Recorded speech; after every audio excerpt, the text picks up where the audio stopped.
Salut, c'est Cyril de Web de Fou, j'espère que tu vas bien aujourd'hui. On se retrouve pour un nouveau podcast pour voir ensemble les hacks du mailing. Je vais t'expliquer dans ce podcast quels sont les petits hacks que moi j'ai trouvés dans l'email. Je vais pas te parler de hacks, d'astuces ou quoi, je vais te parler de véritables hacks, des trucs où on va parler d'URL, de scrapping, etc. Tu vas voir, je vais t'expliquer ça. Juste avant, tu connais le truc, tu cliques sur le bouton s'abonner, et ben tu t'abonnes en fait en cliquant dessus, c'est super, puis t'actives la petite cloche, c'est sur YouTube, et puis tu vas dans la description, il y a un lien, ça s'appelle Rejoins mes contacts privés, tu cliques dessus, tu mets ton email, et tous les matins, tu restes informé de tous les podcasts qui sortent, et puis ces podcasts, tu vas les écouter avec attention parce que très souvent, ils révèlent de la forte valeur ajoutée qui risque de changer ta vie et ton business, crois-moi. Ok ?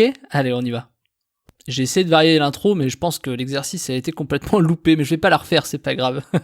Bon, écoute, alors on va parler du hack mailing. Qu'est-ce que c'est ? Alors, je te rentre tout de suite dans le sujet, ça risque d'être très très court aujourd'hui. Alors, les hacks du mailing, c'est quoi ? Je peux t'en donner plein. Il y a par exemple le fait que quand tu reçois un email d'un spam, on peut imaginer un spam, mais pas forcément un spam, tu reçois un email. Des fois, tu as des images dans les emails, et quand tu fais clic droit dans ton mail et que tu regardes copier l'URL et que tu la mets dans un navigateur, tu vas te rendre compte qu'il y a des images, je sais pas, tu vas avoir ton nom de domaine.fr /image/01.jpg. Et pense à essayer d'alterner ça en mettant 02, 03, 04. Et des fois, tu peux te retrouver avec une banque d'images qui est assez exceptionnelle. Alors derrière, pour récupérer l'ensemble de ces images, il faut faire un petit script.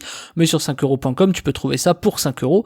Quelqu'un qui peut te le faire. Et ce que je veux te dire là-dedans, c'est que tu peux récupérer des banques d'images colossales. Alors bien évidemment, il faut faire attention aux images libres de droit. Tu fais pas ça en recevant des images de voyage privé, bien sûr. Mais je te parle de mecs qui envoient des emails de spam et qui, eux, par exemple, se gênent pas pour prendre des images trouvées. Parce que tu as des banques d'images gratuites, mais il y en a également d'autres que tu ne connais pas. Et donc, quand tu reçois des emails, moi j'aime bien faire ça. Je regarde un peu mes emails une fois par semaine, mes spams, etc. Enfin, une fois par jour, ça dépend. Et je regarde un peu s'il n'y a pas des petits hacks dans les URL. Moi, c'est des trucs que j'aime beaucoup parce que des fois, on s'en rend pas compte, mais dans les URL, il y a des hacks qui peuvent vraiment révéler plein de choses. Si tu as suivi ma formation 30 000 emails par jour, tu sais de quoi je parle. Et des fois, quand tu vas un peu plus loin, tu te rends compte que tu peux trouver vraiment des pépites, quoi.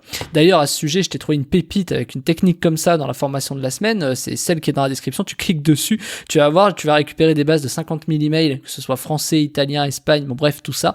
Et en plus, je t'apprends comment en faire de l'argent, etc. Mais passons, je te dirai ça à la fin.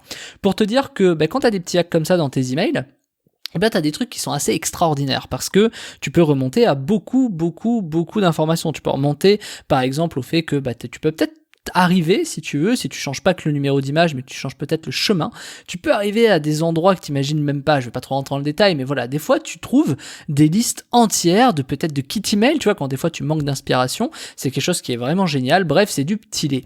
Et puis il y a plein d'informations que tu peux voir également dans un email que tu reçois. Si tu regardes les en-têtes, etc., sans rentrer dans le truc technique, tu peux savoir qui t'a envoyé un email. Et quelqu'un qui t'envoie un spam, je te le dis comme ça, réfléchis, c'est quelqu'un qui donc fait de l'argent avec du mailing et donc peut-être qu'il peut promouvoir ton produit.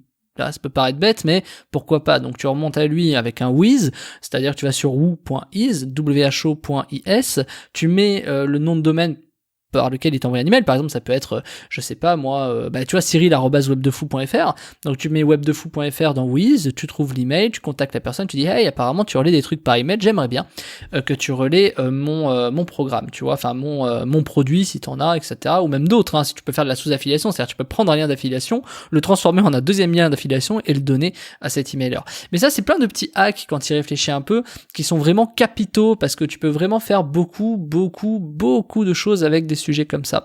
Et puis il y en a d'autres également, c'est-à-dire que tu peux te retrouver avec par exemple un email où dans cet email quand tu cliques, tu as un lien de clic. On va revenir sur ces liens, donc tout à l'heure on parlait des liens images, là on va parler des liens d'URL, des liens de tracking, les liens de clic. Quand tu cliques là-dessus, tu te rends compte que t'as une URL qui s'affiche et des fois, dans cette URL, tu vas pouvoir remonter jusqu'à la plateforme d'affiliation. Et c'est quoi qui est pertinent ? La pertinence, c'est que si tu reçois beaucoup de spam et que dans ces spams, t'as des choses qui sont pertinentes, c'est-à-dire un programme qui revient régulièrement, ça peut être l'occasion, toi aussi, de le relayer ce programme. C'est-à-dire que si t'en reçois beaucoup, je sais pas, t'as peut-être déjà reçu énormément de campagnes sur le Bitcoin dans tes spams, tu vois, j'en sais rien. Ça peut être l'occasion de regarder qui propose ce programme de Bitcoin. Bitcoin et peut-être de le relayer à ton tour, soit sur tes emails parce que tu aurais une base email, soit tout simplement sur ton site parce que tu as des sites, tu vois, j'en sais rien. Bref, en tout cas, mettre un lien d'affiliation sur ton site web. Donc du coup, c'est pour te dire que finalement, il y a énormément d'informations et tu as plein de petits hacks comme ça. Alors je vais te laisser y réfléchir à tous les autres qu'on peut trouver parce que ça faisait partie d'une formation que j'avais fait auparavant, mais c'est pour te montrer qu'il y a énormément de choses que tu peux trouver dans les emails. Et je te laisse vraiment réfléchir à ça, à quel point tu peux remonter, comment tu peux faire de l'argent avec des trucs comme ça. C'est-à-dire que, tu vois, tu peux même mettre finalement en relation, tu peux coupler les deux, je te donne le truc ultime, tu vois.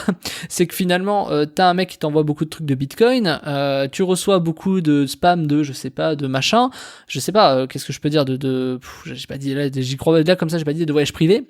Et ben, tu te rends compte que tu peux contacter la personne qui t'a envoyé des bitcoins, enfin un programme sur les bitcoins, et tu lui fais relayer le programme voyage privé, et toi tu prends ta com au milieu, qui sera pas énorme, mais en tout cas, toi tu prendras de manière automatique et passive ce truc-là. Alors bien sûr, il faut quelques petites compétences quand même, tu vois, ça se fait pas aussi facilement, faut trouver des logiciels de tracking, faut savoir, en récupérant un lien d'affiliation, pouvoir recréer un lien d'affiliation derrière pour le relayer à la personne, mais je te laisse imaginer toutes les possibilités et toutes les suites que tu peux trouver à ça.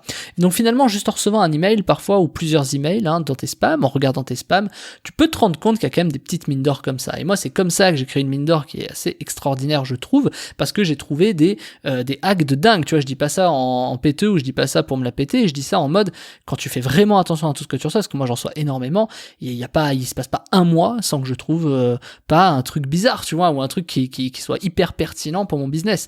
Et donc c'est là où c'est génial. Pourquoi ? Parce que les gens font tellement de choses en masse que des fois ils en oublient parfois la sécurité.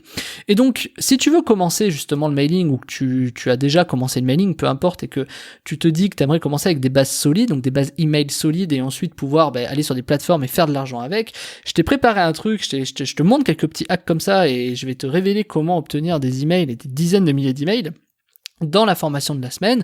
Je te laisse voir ça dans la description. Je t'avais dit que ce podcast allait être court.